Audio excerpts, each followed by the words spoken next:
माझं स्वतःचं अस्तित्व हे मला खूप महत्वाचं होतं आणि ते मी हे सांगू शकते, की मी आतापर्यंत आपलं अस्तित्व टिकवून ठेवलेलं आहे.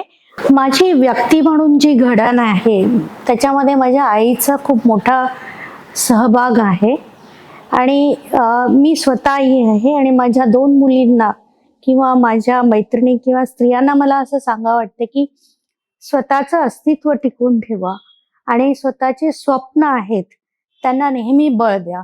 मी अंजली ब्रिजेश सिंह, पूर्वाश्रमीची अंजली असाराम काळे, मूळची नगरची. वडील जरी नोकरीमध्ये असले तरी त्यांचं कुटुंब प्रामुख्याने शेतीत होतं. त्यामुळे शिक्षणाचा खूपसा काही संपर्क नव्हता. आई आणि बाबांनी आम्हाला खूप कष्टाने शिकवलं आणि जेव्हा मी इंजिनियर किंवा डॉक्टर व्हायचं नाही ठरवलं आणि ॲग्रिकल्चरला जायचं ठरवलं, त्यावेळेस आई आणि बाबांनी मला सपोर्ट करून पुण्याला शिक्षणास पाठवलं. 30-40 वर्षापूर्वी मुलीला एकतर इतकं शिकवणं आणि बाहेरच्या गावी पाठवणं, तर नातेवाईकांचा बराचसा विरोध होता. पण त्या विरोधाला न जुमानता त्यांनी आम्हाला बाहेर शिकायला पाठवलं. जेव्हा ॲग्रिकल्चर कॉलेजमध्ये आले त्यावेळेस मुलींची संख्या नगण्य असायची. म्हणजे आम्ही 250 मुलांमधून 10 मुली होतो. तर मुलींना पोषक असं वातावरण कॉलेजमध्ये नव्हतं. तर तिथेही एक वेगळा स्ट्रगल होता. पण तो स्ट्रगल सहन करत मी सांगते की सगळ्या मुली ह्या बऱ्याचशा उच्च पदावर गेलेल्या आहेत आणि उच्च शिक्षण घेतलेलं आहे. ज्यावेळेस ॲग्रिकल्चर कॉलेजमध्ये असताना मी पाहिलं बरीचशी मुलं ही स्पर्धा परीक्षेची तयारी करत होती आणि मीही ठरवलं की आपण काहीतरी करावं. स्पर्धा परीक्षा द्यायचं ठरवल्यानंतर 10-10, 12-12 तास आम्ही स्पर्धा परीक्षेची तयारी करत होतो आणि त्याच वेळेस मी मास्टर्स पण करत होते.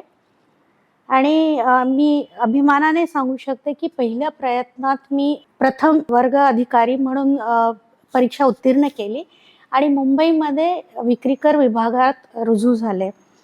माझ्यासाठी तोही एक स्ट्रगल असा होता की मुंबईला मी कधीच आले नव्हते. कुठे राहायचं माहीत नव्हतं. कुणाचा आधार नव्हता. पण मग वर्किंग वुमेन्स हॉस्टेलमध्ये राहून मी आपलं कार्यालयामध्ये रुजू झाले. नोकरीची 2-3 वर्ष पूर्ण झाल्यावर माझ्या आयुष्यात एक नवा अध्याय चालू झाला. ब्रिजेश यांची माझी मुंबईमध्ये ओळख झाली. आम्ही तसे भेटलो एकदाच आणि पहिल्यांदाच भेटीत आम्ही ठरवलं लग्न करण्याचं.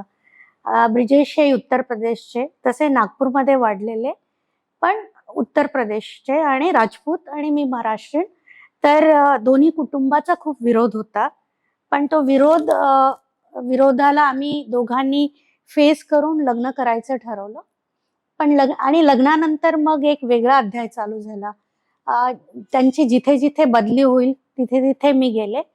बऱ्याचदा असं वाटायचं की नोकरी सोडून द्यावी, कारण सोशल रिस्पॉन्सिबिलिटी वाढलेली आणि ब्रिजेशच्या नोकरीचे ताण तणाव हे सर्व जे माझ्यासाठी नवीन होतं ते सांभाळून नोकरी करणं थोडं अवघड होतं. पण त्यांनी मला सपोर्ट केला आणि मी जिथे ते जातील, शक्य असेल माझी बदली झाली तर मी सेवा कंटिन्यू ठेवली.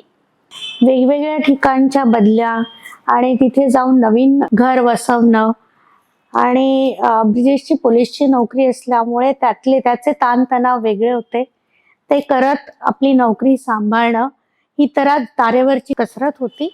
पण मी असं म्हणू शकते की मी 22 वर्ष म्हणजे व्यवस्थित घरच्यांच्या, आई वडिलांच्या आणि घरच्यांच्या सपोर्टमुळे मी आपली नोकरी करत आले आणि त्या व्यतिरिक्त माझे इतर छंद असतील, प्रवासाचे असेल, लेखनाचं असेल, तेही पूर्ण केले. 22 वर्ष झाल्यानंतर मला सारखं असं वाटायचं की एक आयुष्य आहे आणि ह्या आयुष्यात आपण अजूनही काही करायला हवं. पण काय करायचं हे लक्षात येत नव्हतं आणि एका क्षणी मी ठरवलं की आता बस झालं आणि 13 वर्ष नोकरीची बाकी असताना आणि एका उच्च पदावर मी कार्यरत असताना नोकरी सोडायचं ठरवलं. हा खूप सगळ्यांना आश्चर्याचा धक्का होता, कारण इतक्या मोठ्या सरकारी पदावर असताना आणि 13 वर्ष बाकी असताना नोकरी सोडणं हा खूप धाडसी निर्णय होता. पण यातही मी सांगू शकते की मला कुटुंबियांनी, खास करून माझ्या मुलींनी आणि नवऱ्याने साथ दिली आणि मी एक 4 वर्षापूर्वी आपला सेवानिवृत्ती घेतली. तर मी जे मिळवलं ते खरंच खूप मोठं यश होतं. त्याच्यामध्ये मी सातत्याने ती नोकरी पूर्ण कष्टाने ते करत आले. म्हणजे त्यामध्येही वेगवेगळ्या अडचणींचा मला सामना करावा लागला. आणि ब्रिजेशशी लग्न झाल्यानंतर एक IPS ऑफिसरची बायको आहे, अधिकाऱ्याची बायको आहे आणि तिला नोकरी करण्याची काय गरज आहे? असेही लोक मला विचारायचे. पण माझं स्वतःचं अस्तित्व हे मला खूप महत्वाचं होतं आणि ते मी हे सांगू शकते, की मी आतापर्यंत आपलं अस्तित्व टिकवून ठेवलेलं आहे. ती गोष्ट मी मिळवली होती. म्हणून मी नोकरी माझी 22 वर्ष केली. मुलं, घर आणि सामाजिक जबाबदाऱ्या. कारण ब्रिजेशची नोकरी ही खूप म्हणजे त्यांचा वेळ आणि ह्याचा काय म्हणजे काय म्हणतात त्याला, खूप वेळ घेणारी ती नोकरी होती. त्याच्यामध्ये it was a stressful life आणि पूर्ण जबाबदारी माझ्यावर होती. पण तरी पण मी हे आपली नोकरी सोडली नाही. घर, मुलं, बाकीच्या जबाबदाऱ्या हे सांभाळून एक लाईफचा बॅलन्स ठेवून मी असं म्हणू शकते, की मी आपलं अस्तित्व टिकवून ठेवलं.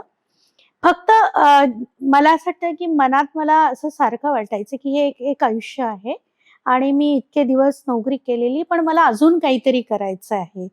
म्हणजे हा सारखं मला हा प्रश्न भेडवायचा, की सतवायचा, की मला अजून काय करायचं आहे? आणि त्यानंतर मग मी जेव्हा नोकरी सोडण्याचा निर्णय घेतला, हा तसा म्हणजे खूप धक्कादायक होता. कारण आमची बॅच प्रमोशनने जॉइंट कमिशनर होणार होती. इतक्या मोठ्या पदावर जाणार होते. सरकारी नोकरी इतक्या कष्टाने मिळते. पण तरी पण मी नोकरी सोडण्याचा निर्णय घेतला आणि मग मला जे करायचं आहे म्हणजे क्रिएटिव्ह माझी एक साइड होती, क्रिएटिव्ह साइड, की काहीतरी क्रिएटिव्ह आपल्याला करायचं आहे. त्या विचारातनं मी फ्लॉवर डेकोर कंपनी चालू केली. तोही प्रवास खूप ईझी पाथ असं म्हणता येणार नाही. कारण एका वेळेस मी एक चेअरवर बसून ॲडव्होकेट्स आणि वकील यांच्याबरोबर जेव्हा केस प्रोसिडिंग घ्यायचे आणि आता मी जेव्हा दादरच्या फुल मार्केट जाऊन जेव्हा मी एक फ्लॉवर वेंडर बरोबर सकाळी पहाटे उठून जेव्हा फुलं स्वतः उचलून आणते, म्हणजे एक रिव्हर्स जर्नी मी केली. पण मला त्याच्यामध्ये एक सॅटिस्फॅक्शन होतं, की मी काहीतरी क्रिएट करतेय, ब्रँड क्रिएट केलाय किंवा एक स्टाईल क्रिएट केली आहे. आणि मी कोण होते आणि मी अधिकारी होते किंवा मी अधिकाऱ्याची पत्नी आहे, हे प्रश्न मला कधी सतवत नाहीत. म्हणजे मी पुन्हा म्हणजे काय म्हणतात त्याला, नॉर्मल व्यक्तीसारखं वागून मी माझं हे जी कंपनी आहे उभं करतेय आणि मला त्याच्यामधनं एक वेगळा आनंद मिळतोय. ती जी अनुभूती आहे ती वेगळी आहे. मी जेव्हा नोकरी सोडण्याचा निर्णय घेतला आणि त्याच्यानंतर फुलांचं डेकोरेशनचं काम करण्याचं ठरवलं, त्यावेळेस मला त्याच्यातला अनुभव नव्हता. तर मला प्रत्येक गोष्ट शिकायची होती. तर त्या प्रत्येक गोष्ट शिकायची म्हणजे फ्लॉवर मार्केटमधून जाऊन वेंडरशी बोलणं, त्यांच्याशी हॅगल करत त्यांच्याकडनं फुलं घेणं, पहाटे उठून जाऊन फुलं वेगवेगळे वेंडर शोधून त्यांच्याकडनं फुलं आणणं. तर मला ह्या पूर्ण प्रोसेसमध्ये खूप मजा आली. कधी मी एक इतकी मोठी अधिकारी होती किंवा ब्रिजेश हे आता त्यांचं पोस्टिंग महाराष्ट्राचे जे मुख्यमंत्री आहेत त्यांचे प्रिन्सिपल सेक्रेटरी ते आहेत. आणि मी आता जे काम करते त्याच्यामध्ये तर खूप आनंदी तर आहे, कारण क्रिएटिव्ह काम आहे.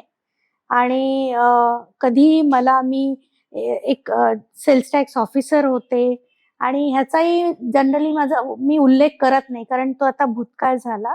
मी जे काम करते त्याचा मला अभिमान आहे.